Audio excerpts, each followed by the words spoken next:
Hey, this is Brianne from mynameisbrianne.com, and today I want to show you what happens when we use course design systems and tools to help plan, organize, and develop course materials.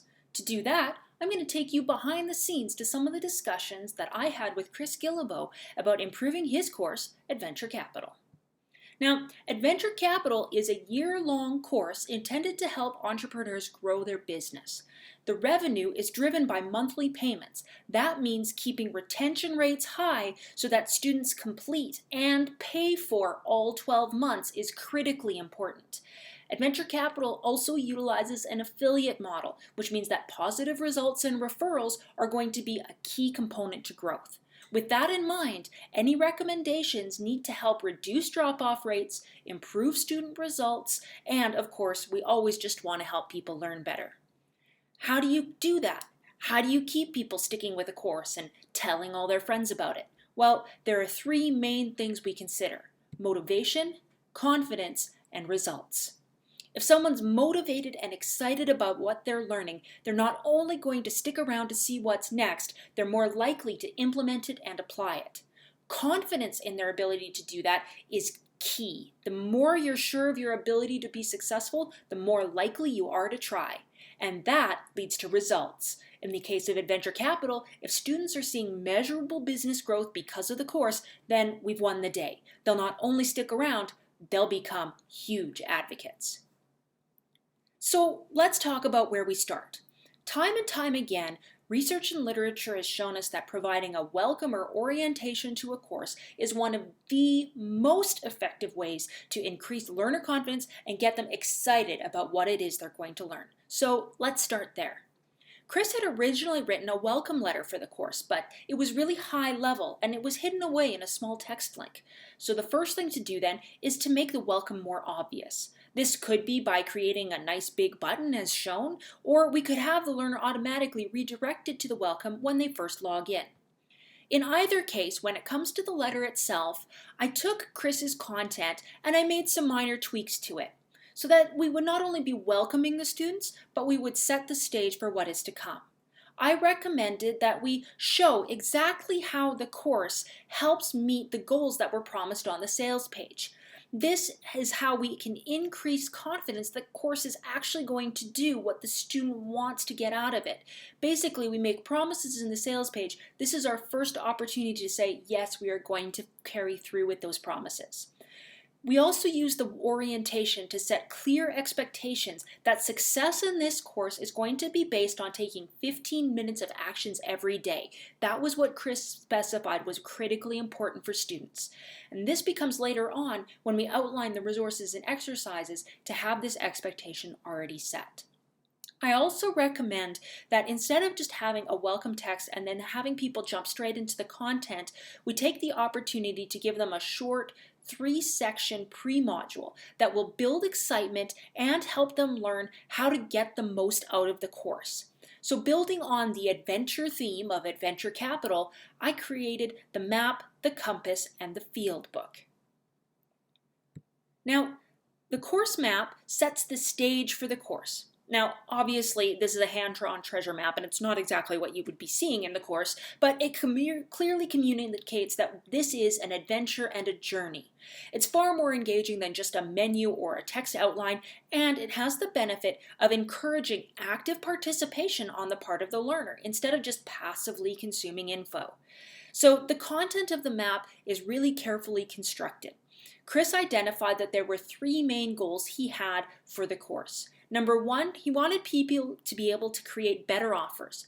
Number 2, he wanted them to be able to take key actions more regularly and more confidently. And number 3, he wanted them to be able to increase profits.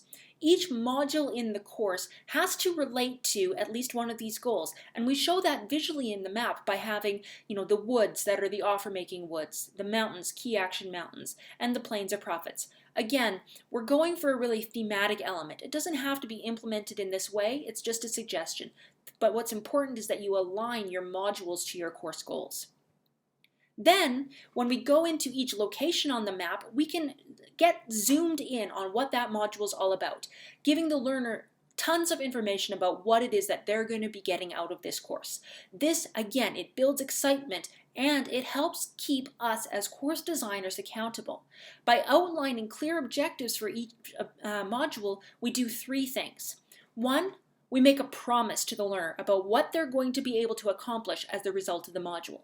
Two, we give ourselves an outline to follow so that we can easily figure out what resources and what exercise fit into each module. And number three, we establish success metrics both for Chris and for his students. This allows us to know, are students actually learning what we've told them they're going to be able to learn?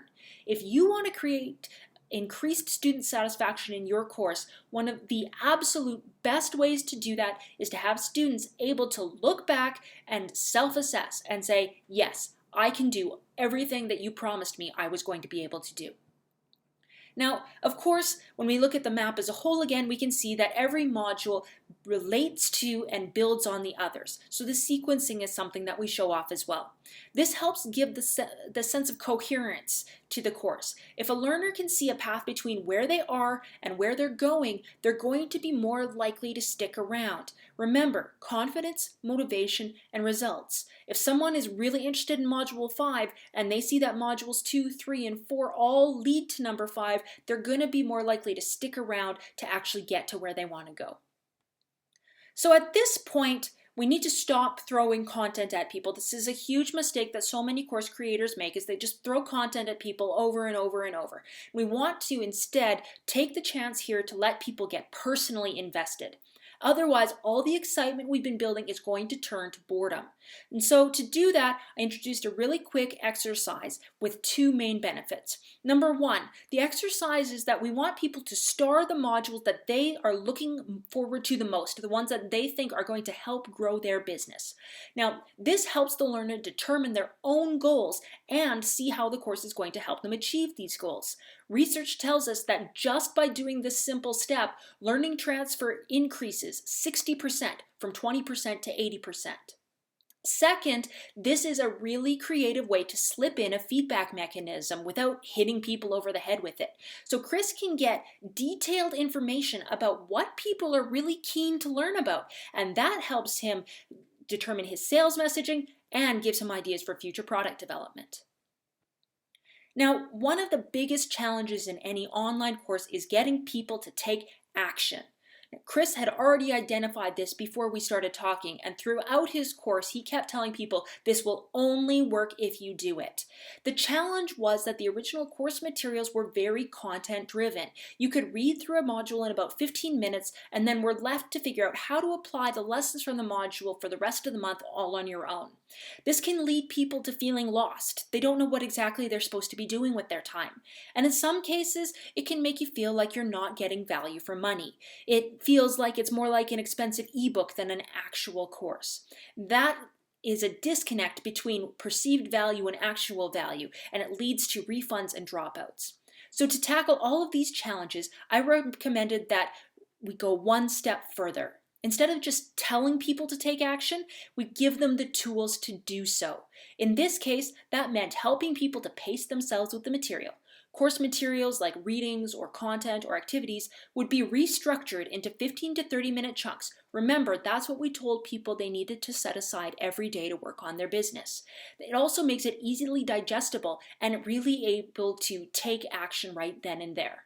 What's interesting is that all of this stuff is stuff that Chris had spread out throughout the course, but the course itself wasn't structured to allow people to take that action. So an example of what this could look like is giving people a suggested schedule and allowing them to go in and customize it. Ideally, this would be an interactive piece where they can change the dates. They can change, maybe they want to do two things on one day and take a day off. But they can customize this and still be scheduling the time so they're actually going to be completing the course. This is a fantastic way to eliminate the problem of buy once and never look at it again. It's a syndrome that plagues so many independent course authors, and it's so simple. Get people to make their own schedule. Now, from there was a few other pieces that I mentioned that I would recommend putting into this pre-module: the compass and the field book. I'm not going to go into those in great detail, but to give you a sense, the compass would be kind of a how to get around the course section. Now, it might be obvious to most of us, and some people, they're not going to want to look at this. So opting out, or the option to opt out, is really going to be, valuable. But it's a good comfort to have this for people who need it. Remember, a comfortable learner learns more, feels more confident, and is more likely to want to continue. It's our job to get them comfortable. So the compass allows us to introduce how to use the course, as well as helps us point out some features that might not be so obvious, or things they haven't encountered, like the glossary or the affiliate program. And then the field book is a revamp of the standard student profile. In a lot of courses and in venture capital, what was happening was you have this profile, you fill it out once, and then you never go back and you never look at it again. However, the profile can be an absolute gold mine if it's used well. It's an amazing source of data and insight into your students' minds, and it primes the students to get into learning mode. So a field book could look like a journal where students fill it out as they progress through the course. At the end of every month, they update in this case, their core business metrics. They capture lessons learned, and the result is that when it's all said and done, they can actually see how much their business grows throughout the year. If you want a fantastic way to get remarkable results-based testimonials, get your students to track their progress in a tool that both you and they have access to, and you'll be able to see who your superstars are and who your success stories are.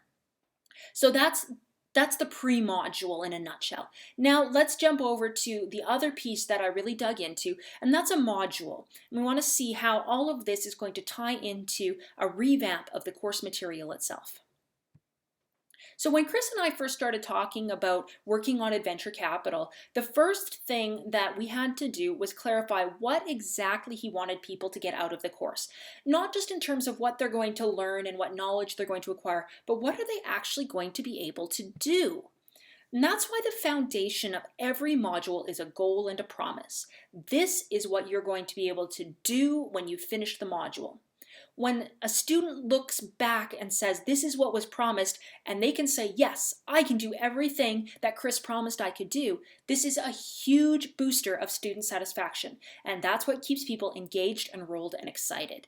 The way we get to these outcomes is Chris simply described his goals for the modules and outlined very briefly the steps that someone would need to take to be able to achieve that goal. From there, I used a series of instructional design tools and techniques to create action-based learning objectives. And once those goals are clear and the objectives are established, it becomes incredibly much easier to organize your course content and create something that's going to be incredibly useful, that's going to keep people engaged, keep them coming back, keep them telling all their friends about it. Because Chris's goal was that students would spend 15 to 30 minutes every day improving their business using the course materials as a guide, I broke every month-long module down into 4 weeks: a foundation, real-world practice, apply to your business, and check your learning.